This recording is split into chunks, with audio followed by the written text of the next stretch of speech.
Hello, everyone, and welcome back to the Football Chuggu Podcast. My name is Thomas Durning, and today I'm joined by my co-host, Pearse McLaughlin. Hello, Hiya, how Pearse. you doing? Not too bad. So, on today's podcast, we will be discussing all the latest Premier League news, which will include Arsenal's draw with West Ham, and also the latest Scottish Premier League news, which will include our reaction to Callum Davidson leaving as St Johnstone manager. We will also be reacting to last week's Champions League matches. Well, at the end of the podcast, Pearse will give a rundown of all the latest Asian football news. So before we start the podcast, we have to start by mentioning that just recently Pearse has moved to South Korea. So Pearse, could you tell us what you'll be doing over there? Yes, so I've got started as a teacher, so I'm going to be working for an academy called Poly in a place called Jeongju in South Korea, which is in the Jeollabuk-do region. So yeah, I'll be working Monday to Friday, and I have weekends free, so potentially be watching some football matches and traveling around South Korea. Good. Well, hopefully all goes all well. Thank you. So we'll now move on to the latest Premier League news. So the biggest news coming out of the Premier League this weekend was the West Ham versus Arsenal match, which finished 2-2. This now means that Arsenal have dropped 2 points in a row, which will further hamper their chances of winning the Premier League. So, Pearse, do you think this result will have a big significance on who will win the Premier League? Yeah, I genuinely do. I think it was a chance they blew Arsenal. Similar to the last game where they were leading as well. When you're 2-0 up and you're against a struggling West Ham, so let's be honest, they've not been great this season. Their Europa Conference League form has kind of helped shed some light on their season because they've been well shot on what they were because they've got players like Jared Bowen, Mikel Antonio, Thomas Suchek, um, Declan Rice, for instance, and they just haven't been up to standards. And to have a 2-2 draw, and even with, like we're going to mention, probably the debatable second goal of West Ham, which was a handball in the build-up, Saka did miss a penalty, which would have made it 3-2 regardless. And it just puts the ball straight back in Man City's court.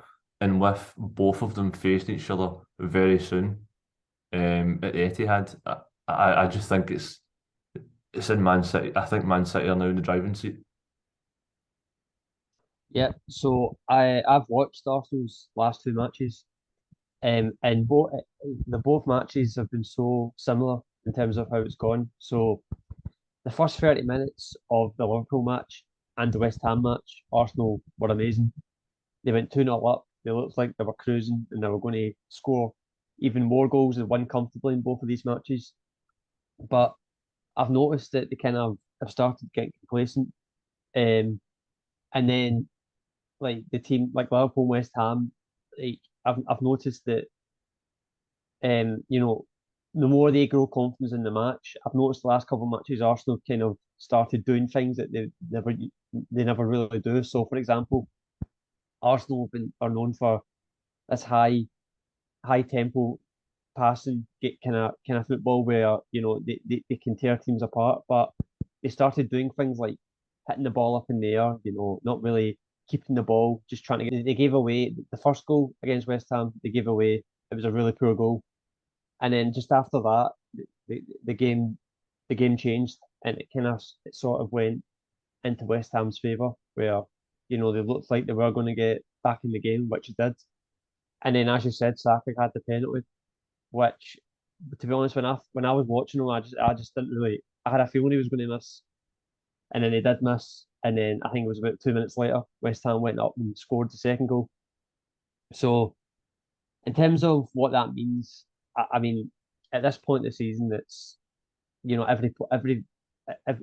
every win is so important, especially when you're in Arsenal's Mhm. situation, and the fact that they've drawn 2 times in a row now, dropped points, and Man City just look Like they've got it all sorted now. They look like they're in cruise control. I just can't see. I just can't see past Man City at the moment. They are in the driving seat, and especially with the games coming up, the Man City Arsenal game, which is at the Etihad. Yep. I mean, I think if I think Arsenal now they have to win that game. Like, there's just no ifs or buts about it. They have to go there and win the game, and you know, against a Man City team that have been there and done it. It's hard to look past them now. So I think it does look like Man City will Yeah, go on to win the Premier League title. But I mean, uh, there's some people that could say that Arsenal do deserve it. They've been brilliant this season, but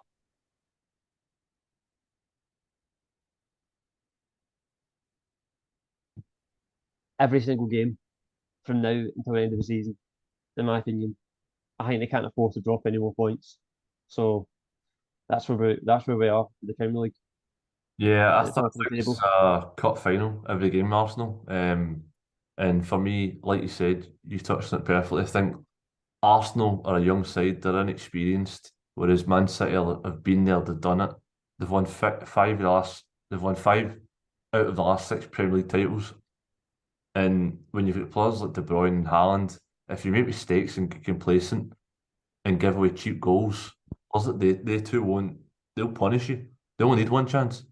And I think Man City have got match winners all over the park, and Man City have actually hit the groove now. Like they started the season very inconsistently, whereas Arsenal have been outstanding all season. But now, since getting crashed at Europa League to Sporting Lisbon at home, well, they were the better team, but they just had silly mistakes in them, and that hadn't been happening during the season. But now you're starting to see it.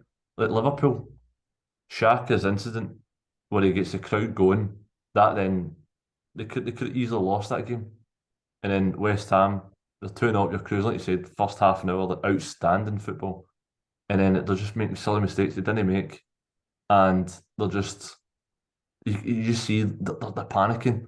They're just wanting to get it over the line. And I do think Man City will beat them when they play each other. And I think it'll be down to like a point or two, and the pressure's right on Arsenal. Yeah, into injury. You know, although they did actually do well without him, Gabriel Jesus was out for half the season, but they did do well. But I think Saliba's been a big loss for them. He's him and Gabriel, the two centre backs, have been solid all season. Probably the best partnership in the Premier League this season. So I think that was a big loss for them. But I think he's back now, and I think he'll play the next match. So it'd be interesting to see, you know, how they look when Saliba does return. So we will now move on to the latest Scottish Premier League news. And the big news from the weekend was the confirmation that Callum Davidson had left as St Johnstone manager a day after they were defeated 2-0 by Livingston. Davidson leaves St Johnstone in ninth place and only 5 points away from the bottom of the table. So, Pearse, what was your reaction when you heard the news? It's not really surprising, to be honest, because St John's have been in woeful form this season. I think the only reason he's kept in his job this long was because he won the double with St Johnstone 2 seasons ago, and it was unprecedented. Where he just found a formula and it was just working in terms of like he just set pieces, and his team is so solid, hard to break down, and they've just done aerial threat everything went forward. Whereas you look at the St John's side now, they're suspect at the back, and they rarely score more than one goal a game. They're the draw specialists of the league, and for me it was inevitable because the side don't play good football, and they look as if they're just going to be in a relegation battle. So I think they need a new direction because I don't think they were going anywhere under Callum Davidson. I think he'd done a fantastic job getting the cup double with St Johnstone, but I think he's taken them as far as he could possibly take them. Yeah. To be honest, I mean, Callum Davidson, he must be feeling terrible at the moment. Obviously, he's lost his job. You know, I that season when they won the cup double in his first season in charge, you know, I thought they would go on from there and really improve, but I don't know. Ever since they've won that cup double, each season for them has just been so difficult. That they've not had they've lost their key players. So, for example, Ali McCann, he left. Jason Kerr, Sean Rooney. These were these examples. These are three big players for them that they had in that cup double season. Sander Clark. Yeah, Xander Clark, and he's had to replace them with hardly any money, and try and at least maybe not replicate the cup double, but at least try and keep St Johnstone improving. But it just hasn't happened for them. They have a real issue with scoring goals. I think Stevie May's that kind of main striker, but he's quite inconsistent. Sometimes he scores, sometimes he doesn't.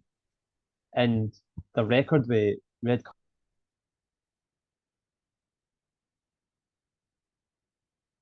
a matter of weeks. So it's been a difficult couple of years for Callum Davidson. They just stayed up last season as well. And I feel like we're on this podcast now every week talking about managers losing their jobs.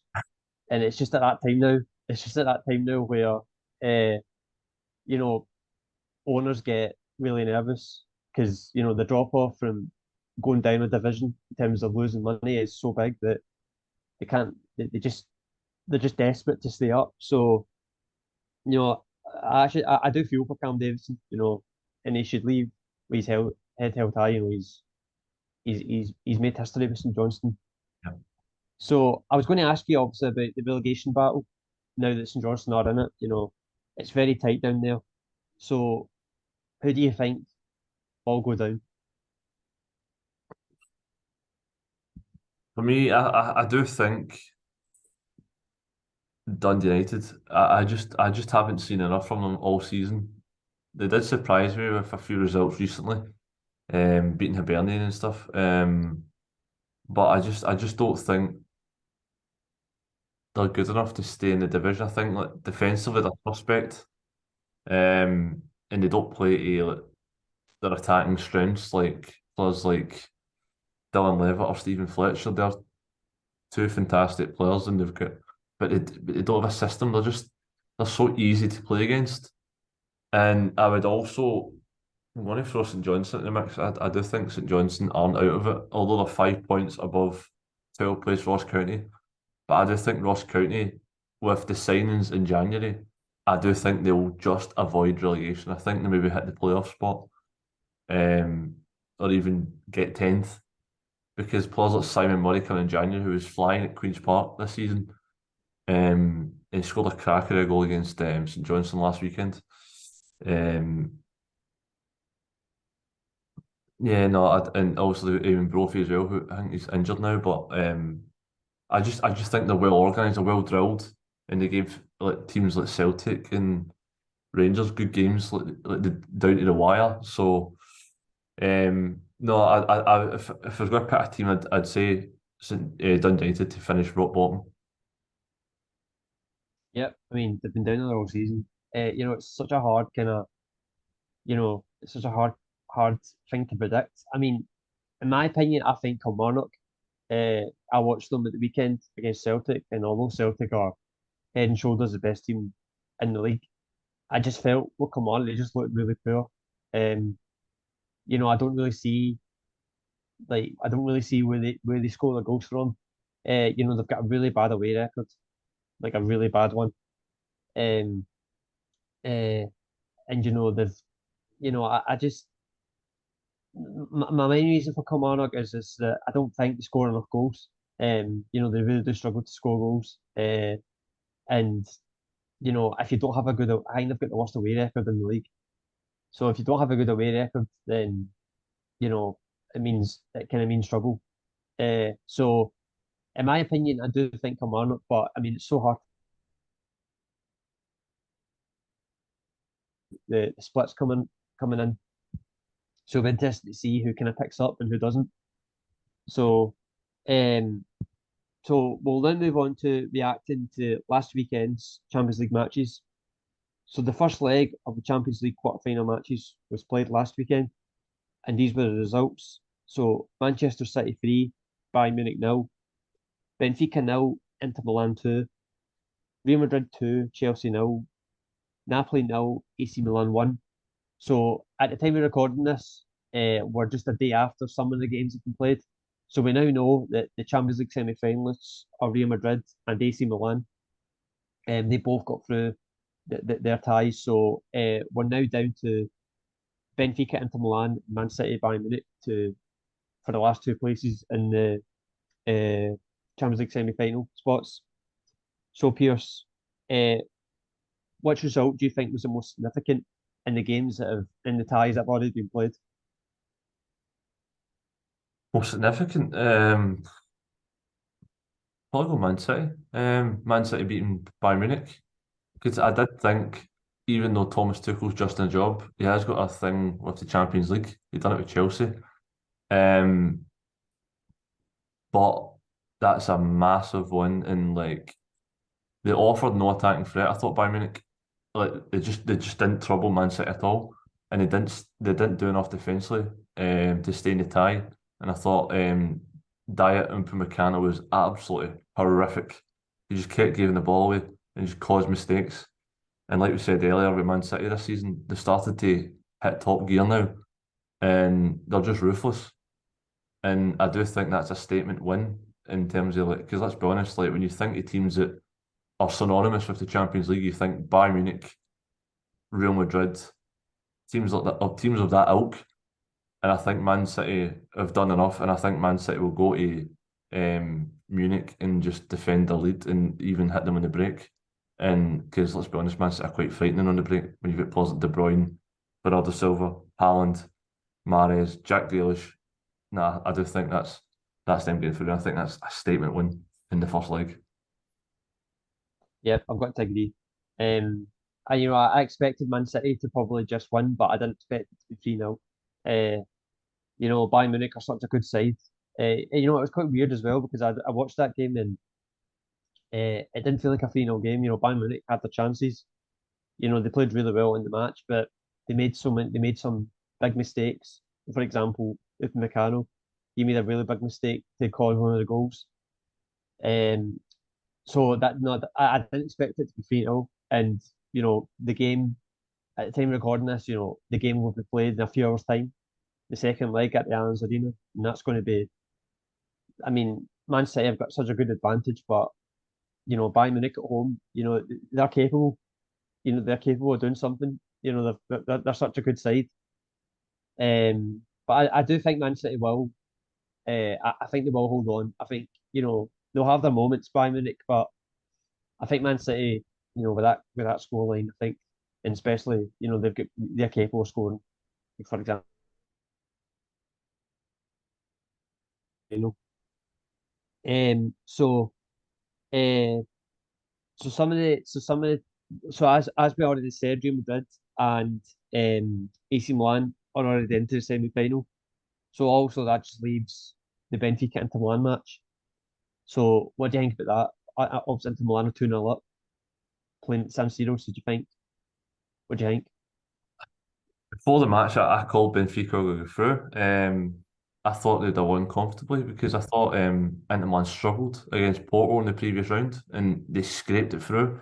But Inter Milan proved me so wrong because they just defended resolutely, and every time they went forward, they looked as if they were going to cause Benfica problems. Benfica have been absolutely flying this season, especially in Europe as well as domestically.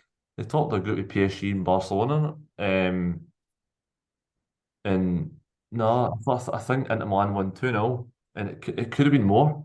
I thought Benfica didn't offer a potent attacking threat to the even troubled Inter Milan ones, especially at home in the Stadio de Luz. And I do think at the San Siro, I think Milan will probably win 1-0. I think they'll just defend and just hit the break. You'll probably even see a Lukaku goal on the break. No, I do think Inter Milan have got enough experience on their side to see that one out. I'm going to be a bit not controversial, but I actually do think Benfica will do it. Inter Milan have been really poor in the league this season. They've lost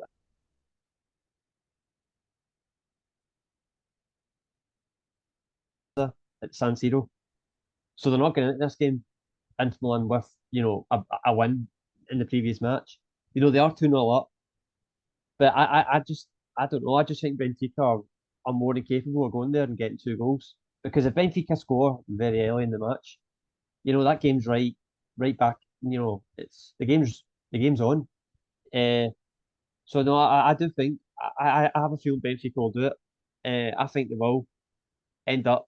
I think it'll go to extra time. I think Benfica will get their 2 goals back, and I think they'll end up. I think they'll end up going through the semi final. I could even see it going to penalties. But yeah, so that's what I think. So my semi finalists will be obviously Real Madrid, AC Milan, Man City, and Benfica. Who do you think your semi finalists will be? I think it'll be obviously Real Madrid and Yeah, Manchester City, and I think Inter Milan. And who's the other side? AC Milan. AC Milan. Yeah. So I think Yeah, it'll be Inter AC semi final in Real Madrid yeah, versus Man City, which is Milan semi final in the Champions League is that's like when Real Madrid played Barcelona in 2011. That's just unreal. Like you want massive derbies like in big games like this, because even then it's like Man City were gunning for revenge for last season. Would they somehow get put out by Real Madrid when Real Madrid looked dead and buried? But Real Madrid are never dead and buried. And I would never expect AC Milan to put out Napoli. And they've done it. It's proven wrong again. Like they've been quite inconsistent this season. The both Man sides have been a consistent season, but in Europe they've done tremendous things and they've got to where they are because on merit. And I do think that'll be a blockbuster game as well. 2 matches at San Siro, both with sellout, both with hostile, and I can see a couple of red cards because it all get feisty if that's the same. yeah, yeah. That'd be special. The Man Derby, if that did happen. Um, so for the final part of the show, Pearse will now give his Asian football roundup. Yes, so we had on Saturday a full card of Japanese football, and it's Alberts Nagata 3, Avispa Fukuoka 2, Yokohama FC 0, Sanfrecce Hiroshima 3, Kawasaki Frontale 1, Nagaya Grampus 2, Shonan Belmare 1, Yokohama Marinos 1, Sagan Tusu 1, Kashiwa Racel 1, Urawa Red Diamonds 4, Haikodo Console Sapporo 1, FC Tokyo 1, Cerezo Osaka 2, Kashima Antlers 1, Vissel Kobe 5, and Kyoto Sanga FC 2, Gambo Osaka 1. And that leaves the table with Vissel Kobe after 8 match games top on 19, with now got Grampus on 17 and Sanfrecce Hiroshima 17 as well. But last season's champions, Yokohama Marinos, are down at 5th place, only on 14 points, and they've only won 4 of the first 8 games.